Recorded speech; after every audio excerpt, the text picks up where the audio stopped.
afternoon. This is Nursing News, and I'm Patterson. And I'm Ginny Grimm. And today we're here to tell you about Healthy People's 2020's new objectives for heart attack and stroke. Heart disease and stroke, as most of you know, is currently the #1 and #3 leading cause of death in America. These widespread health problems cost people billions of dollars annually, but are fortunately among the most preventable healthcare problems today. Heart disease and stroke are contributed to by risk factors that are preventable, such as hypertension, high cholesterol, smoking, diabetes, poor diet and physical inactivity, and obesity. As time goes on, these risk factors alter the heart and blood vessels and increase the chance of heart attacks, heart failure, and strokes. The risk of heart disease, heart attacks, and strokes would be greatly reduced if major improvements were implemented in physical activity, healthy diet, smoking cessation, appropriate aspirin use, and controlling high blood pressure and cholesterol. Some of Healthy People 2020's objectives are: we want to increase the overall cardiovascular health of the United States population. We want to reduce coronary heart disease deaths and stroke deaths.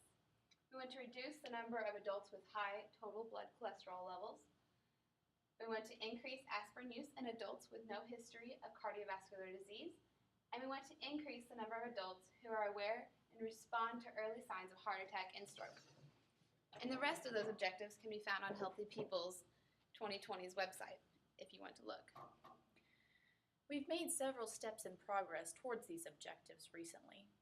The U.S. Preventative Task Force sets guidelines for health screenings, behavioral counseling to promote a healthy diet and aspirin use for cardiovascular prevention.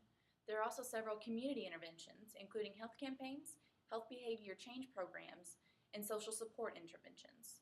There are also workplace education and interventions for your place of work. HealthyPeople.gov has many resources for healthy living, from losing weight to eating healthy to checking your blood pressure and cholesterol to exercising right. It's a good place to begin if you want to start finding a healthy lifestyle for yourself.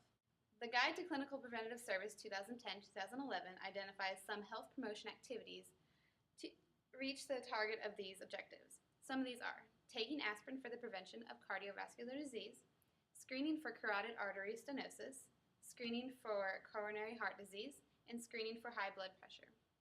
More specifically, we believe that screening for high blood pressure could be used to reach the target goal.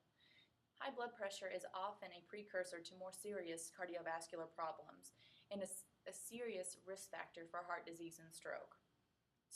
It is recommended that you are screened every 2 years if you have a normal blood pressure level, and if you're prehypertensive, it's recommended that you are screened every year.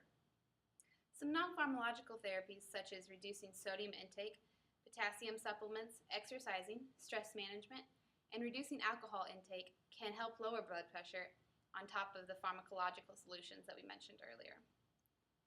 This has been Nursing News. I'm Patterson. And I'm Ginny Grimm. Signing off. We'll see you soon. Bye.